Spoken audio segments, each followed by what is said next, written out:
Hello. Can you hear me out there? All right. You're my favorite audience, the post-lunch audience.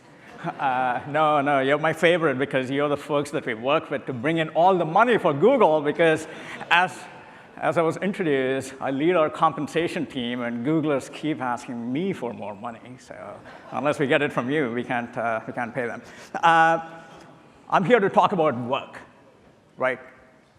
For most of us, we spend more time on work than we do anything else in our lives. More time at work than with our spouses, our children, our friends, our loved ones. More time at work than we do sleeping, even. But yet, for most of the 4 billion people who are currently employed around the world, work is a drudgery. They see it as a means to an end, a way of earning a paycheck rather than being inspired by it. And that's how it's been for most of work's history. And that is so different from how we think about work at Google. And this is what a typical Google office looks like, right? People are collaborative, it's very, very casual, everyone wants to come into work. In fact, one of the things that we need to do when people get sick is we actively need to tell them, don't come into work and spread your germs, right? Like, stay home. And that's the kind of culture that we have. And so what's the difference? What explains this level of commitment and engagement that we have within Google? Because our offices didn't always used to look like this. And when people ask us typically what explains this commitment, they have in their minds an answer. They think, oh, it's because of all these amazing profit margins that you folks have, which allows you to do all kinds of great things for your employees. It's about the free food. It's about the massages on site. It's because you can get your electric car charged on site for free. You can get your haircuts on site. You can get your nails done on site, right? And that is what they think it's all about. But this is not how our offices used to be in the past. So this is a picture of one of our earliest offices. And it doesn't look like Google today, right? And yet, there was that exact same level of playfulness. If you look at the top left corner, there's that yellow balloon out there. And that was because it was the first day at work for that person sitting there. And ever since then, for every Noogler, they get a balloon, they get a beanie cap, and we always welcome our Nooglers and treat them like we have one more member of the family joining us, right? So that is the spirit that we've always had. And so those are the kinds of things that explain it, but to go into more detail, where this all starts is with Larry Page, our CEO, relating the story about his childhood. A couple of generations back, Larry's grandfather was a worker at an auto plant in Michigan, right? And he used to carry with him to work a steel club every day to work. He used to carry that steel club with him to work every day because they never knew when management and labor would be at odds with each other and they needed to protect themselves. The workers needed to protect themselves. And that's sort of the image that stayed in Larry's mind as he thought about what kind of an organization he wanted to build one day. He said, when I build an organization, it's going to be a place where everyone is treated as if they are a family member. That they feel valued, that there's meaning to their work, and that they feel welcomed out here. And so when we think about what makes Google special, we actually think about 3 attributes. The mission of the organization. That is where it all starts off with. Our mission is to organize the world's information and make it universally accessible and useful. And this is something that rolls off the mouths of every single Googler, and it's something that deeply connects with them. And I'm sure this morning and in the press, you heard about how even though we've been answering search queries of billions of users all around the world, we still think that mission is still unfulfilled. And that is why we continue to launch new products like the Assistant, a new Pixel phone, all of our virtual reality efforts, all of the efforts that we have extending Google search capabilities into all languages and countries of the world, thinking about the next billion users that are coming online. There's tons and tons of work to do. And so that is sort of what draws people to us. And this is the thing that is most compelling, right? Ultimately, our biggest draw, our biggest employment value proposition is really our mission. And once they come here, then we switch into transparency, being a key definer of what Google is all about. The person that you see out here on the left, some of you with long-drawn connections to Google might remember him as Omid Kordestani, who used to be the head of sales for us. He was the first person in sales at Google and was heading up sales for many, many years after that. And what you can see in the picture is that Omid is actually standing on sandbags. And that is because as soon as Google started generating revenues, every week he would get up and he would talk to all the engineers at that time and tell them, here's how much money we were making. And just like any good salesperson, he would always set expectations low and exceed them. And so he got this reputation as a sandbagger, and they said, okay, whenever we hear from you, you're going to stand on these sandbags going forward, right? But that spirit of transparency has just continued even as we have grown to 65,000 people and growing every single day. Every week, we have a TGIF session. And given that it's Google and us wanting to do everything better and earlier, TGIF for us happens on Thursdays. But every week, including this afternoon, we're going to have Larry and Sergey up on stage talking to all 65,000 Googlers and telling them, here's what's going on around the organization. Here are the key product launches announcements. Here's the feedback that we've been hearing from our customers, et cetera, and here's what we're going to do about it. And then they take questions from anyone in the audience. And the way we do that is through what we call the Google Moderator, a tool that we call Dory internally. And it allows any Googler from around the world, any of these 65,000 people, to ask a question and to have Larry and Sergey or any of the key leaders answer it. And the questions are visible to every one of the 65,000 Googlers, and they can vote them up or down. So it's the most popular questions that get addressed. And that is what we do to keep this sense of transparency going on. And in fact, we were supposed to have some types of product announcements today, but just given that the elections are on top of mind for Googlers, we actually switched out. And so today's TGIF at the Googleplex is going to be all about the elections, the US elections, and what it means for Google and for Googlers, right? And so it's an open conversation. Imagine having an open conversation with 65,000 people about the results of the elections. That couldn't have started at our current size. It had to start in the early days when Omid was on his sandbags talking to a couple of dozen people. And we've earned the trust and the credibility of people to be able to engage us on these types of questions. So the flip side to the transparency part is voice. And this is manifesting itself in terms of things like the Dory questions that every Googler feels compelled to ask. It manifests itself in Google Guys, which is our annual employee survey, which is actually live right now, and has more than 90% of participants across the board.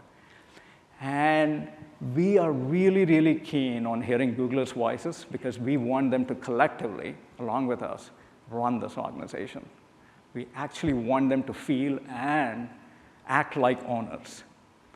And from my compensation hat on, one of the ways we do that is we are probably the largest company our size that still gives out equity or shares to every single employee, whether they're a senior vice president in Mountain View or whether they're a junior software engineer in our Tokyo office. Every one of us gets equity because we want everyone to feel like an owner. We also want our Googlers to be the first ones to tell us about whether our products are going to serve the needs of all the billions of users that we have around the world. So we call it eating our own dog food, and our dog food programs are the ways in which we make sure that our products are as good as they can be when it's rolled out into the market. So mission, transparency, voice. These are the three attributes that really define what we are as an organization. And that is stuff that, frankly, it doesn't matter what your margins are. It doesn't matter whether you have cafes that offer free food or not. It's something that every organization, every employer can aspire to. It doesn't cost anything except for a willingness to listen to people and to make sure that they have all the information they need.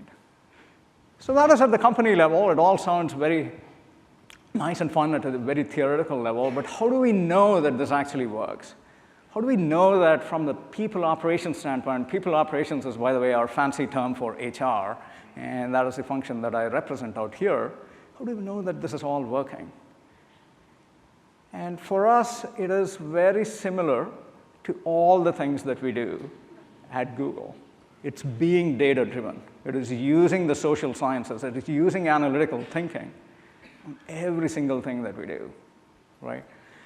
And this is something that we are very, very proud of having established in our DNA, because in most organizations our size, thousands of people decisions are made every single day, every single year, right? Who do we hire? Who should we promote? How much should we pay our best people? What benefits should we offer that really take into account all the needs of our people, et cetera? Who should run this product area? Who should lead that office, right? Every one of our organizations is making all of these people decisions.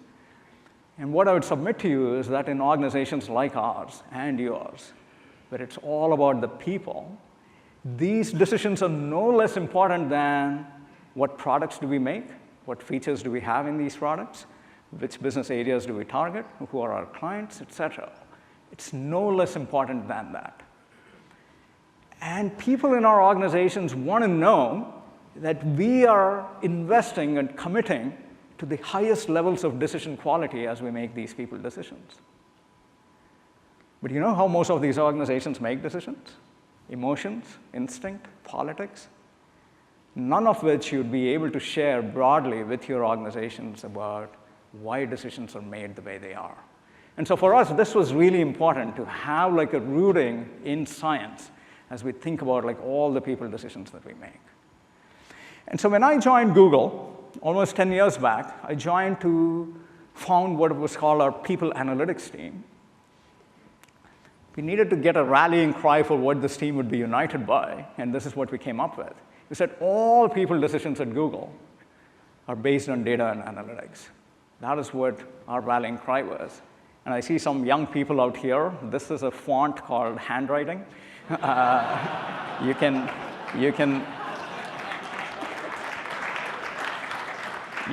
recognize it by its occasional legibility.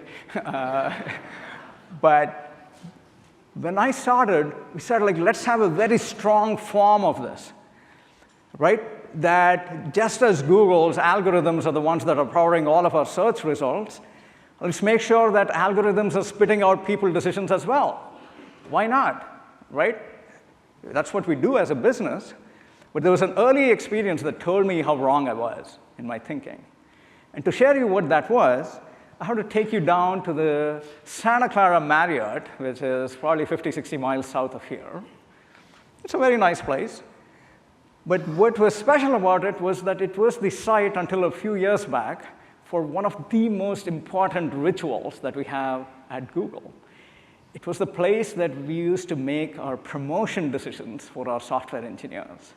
And the reason that we needed to do it at the Santa Clara Marriott was because we were out of conference room space at Google. And the way we do these promotion decisions is twice a year, we fly in hundreds of our senior-most engineers. Imagine a room filled with people of like this size, right? And we break them into committees of 3 or 4 people. And then we have them review these nominations of engineers who say, I'm ready, promote me. Yes, in our engineering group, people can self-nominate themselves. They can just say, I'm ready, consider me for promotion. And these committees are supposed to make objective decisions about whether someone is ready or not. And in order to ensure objectivity, we can't have like the managers of these nominated software engineers in the room. We can't have anyone literally who has like very close connections with the person, because that would dilute the objectivity. And beyond these primary committees, we would have these appeals committees in case you disagreed with the decision of the primary promotion committee. There were appeals of appeals committees on top of that. This was like the Supreme Court process that we had set up to make promotion decisions at Google. And we said, let's start with this. Surely, there must be a better way to do this. And so our team looked at all the data that went into these promotion packets and looked at all the decisions that these committees were making. And we came up with this formula. It's no E equals MC squared, but what it lacks for in elegance, it made up for in accuracy. Okay? In fact, for almost a third of the promotion packets, with 90% accuracy, we could make the same decisions that these committees were making. And we were excited by this. And we said, let's go tell these committees that we have a way of cutting out a third of their work right away. We could use this formula to make promotion decisions. And over time, I'm sure our algorithm would improve. And maybe at some point, all we would need are these appeals committees because there are probably going to be some difficult decisions.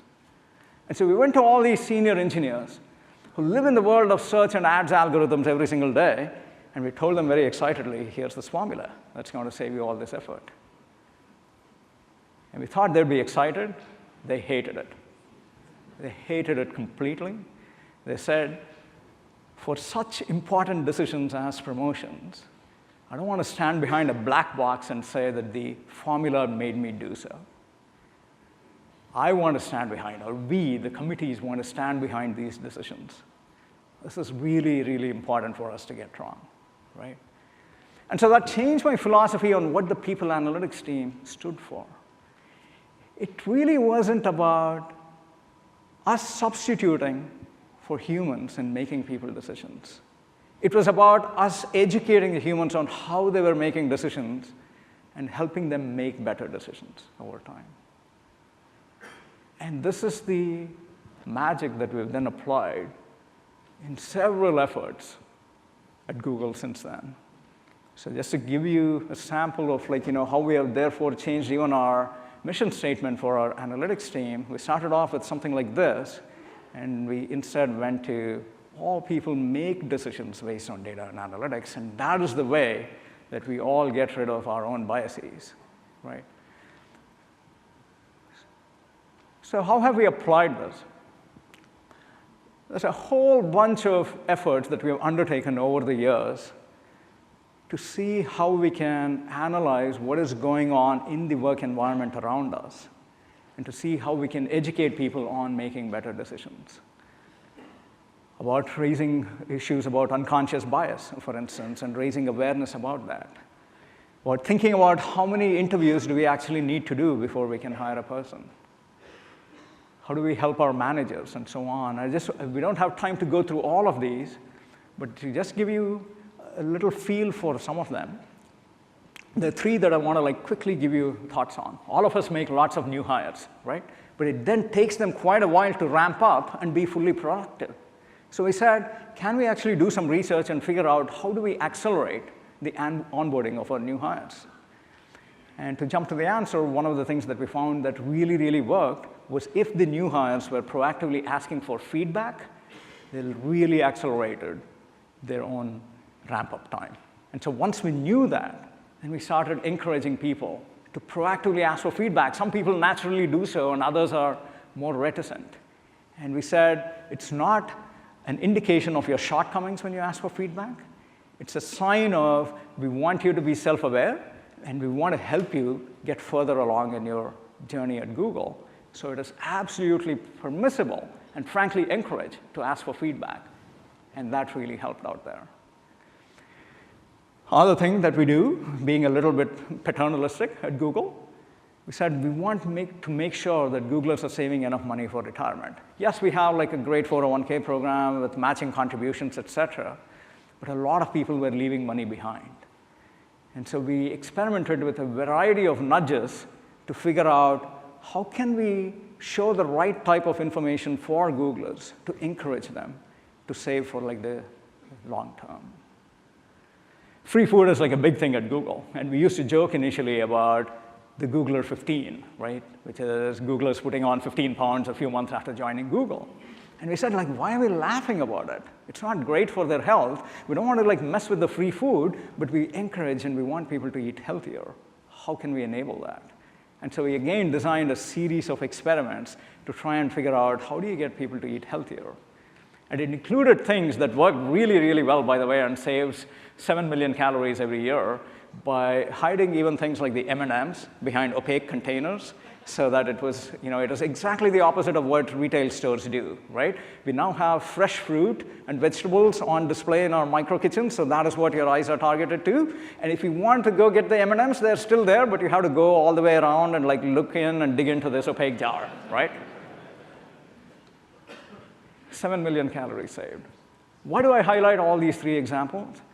Because even though the problem statements were very, very different, they're all great illuminations of just using principles of behavioral economics to surface how people react to different framing choices, how people think about loss aversion and other such biases, and help them make the best decisions. And this is something that, as marketers, obviously you folks are using in your worlds as well to get people to react to creatives and ads and so on. But it's exactly the same kind of philosophy and principle that you can easily apply in the people space as well. And so for us, what we think about now is that research trumps best practice. In the people space, most HR departments, the way they roll out new programs is not about thinking about it from first principles. Like, you're all so well-tuned right now in doing A/B tests and having test and control groups and all of that stuff. That is not how the HR world works in most organizations. In most organizations, it's about, let me pay my favorite consulting firm to tell me what best practice is from other leading organizations, and I'm just going to copy that. That doesn't translate. That really doesn't translate because each organization's culture is different. What their people are looking for is different. And so we encourage everyone to think about what works in your own place. And these aren't difficult to do either, like these kinds of experiments. So later on today, you actually have the opportunity to hear from a few of my colleagues in People Ops in breakout sessions about some of these experiments and what we have learned and how we have applied it. So one of them is going to be a session led by Shannon Shaper from our staffing organization, who's going to talk to you about hiring. Hiring, folks, here's the simple truth. Yes, we have a lot of our salespeople out here and so on, and all of our processes, our software development processes, our product development processes, our sales processes are very, very important.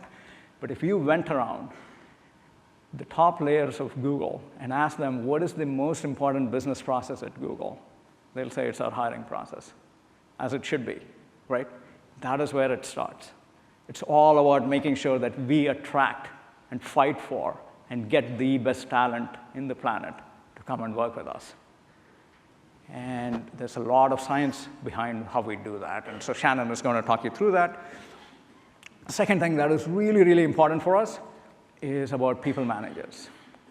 Many years back, we actually tried to prove that people managers didn't matter. We said the world would be a better place if we didn't all have people managers.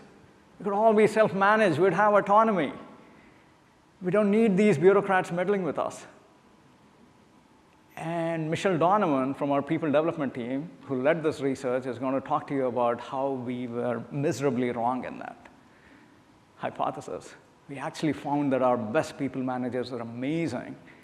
And she's going to tell you what we found and how exactly we get our people managers to all be amazing so that every Googler has an amazing experience out here. The third breakout session that we have planned for you this afternoon is from Julia Rozovsky in our people analytics team, who's going to talk to you about what makes for effective teams. We're all getting into an era where it is less about individual productivity and it's all about team productivity. It's all about how we all collaborate to have higher performance. It's a really, really complex problem because teams are so varied. What we even mean by a team is so varied and different. Julia is going to talk to you about the huge analytical challenges we had in deciphering what actually makes for effective teams. And she's going to tell you, is it really about the composition of the team in terms of its makeup of size and location and diversity and so on? Or is it about how teams operate and behave amongst themselves?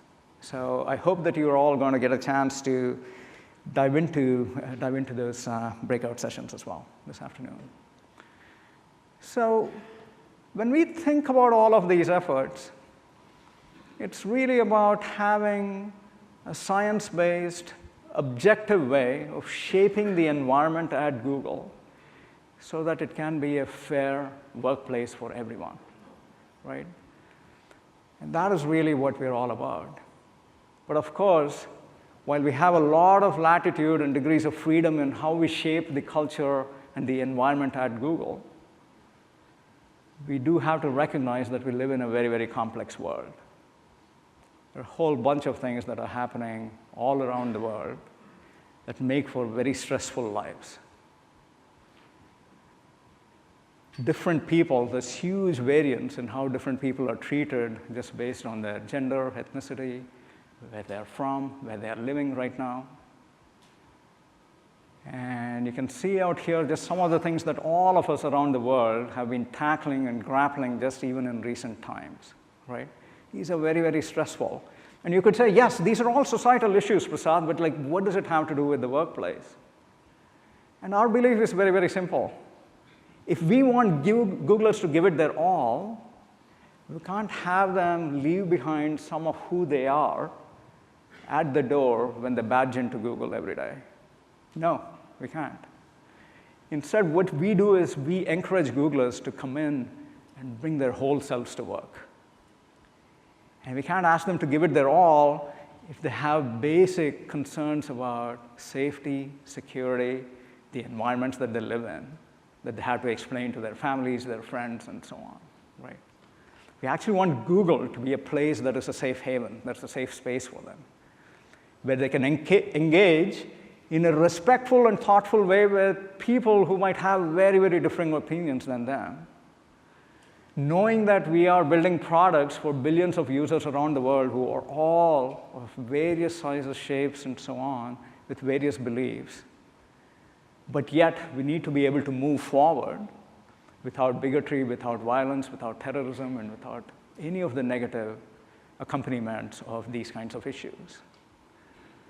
So our big belief is that if we all, in our organizations, want people to give everything they have, we need to be able to treat them as humans, not just as workers.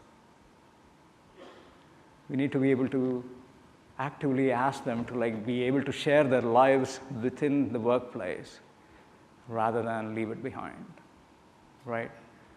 And so that is a big, big thing for us. We have people that are self-organizing around various themes.